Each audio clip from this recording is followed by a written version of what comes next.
Lalagay lang natin. Ayan.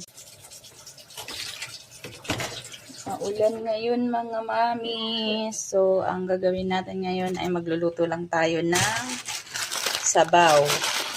Instant sabaw ang kailangan natin ngayon. Kanina tong Richie sa rep. Baka kay kuya. Tanungin nga natin si kuya. So, yan po muna yung ating ngayon mga mi. Papakuluin lang muna natin yan at maya ilalagay natin yung noodles. Mainit o malapit yung mainit mi? So, yan na mga mi. Nilagay na natin yung noodles natin at mamaya antay lang natin kumulo. Takpan muna natin. So, ayan. Kulong-kulo na yung ating noodles. So, ilalagay na natin, mamis, yung mga seasoning niya. So, sinunod lang natin kung ano yung bango. Yan, kung ano yung nandun sa pack niya. Sundin lang natin yung tubig, yung sukat ng tubig. Para ma-achieve talaga natin yung lasa. Kung ano man yung niluluto yung noodles.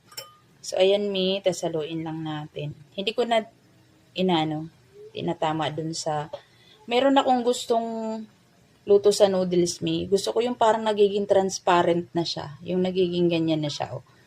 Yan. Yan yung gusto ko sa noodles. Yung parang nagiging transparent na yung noodles. Yan.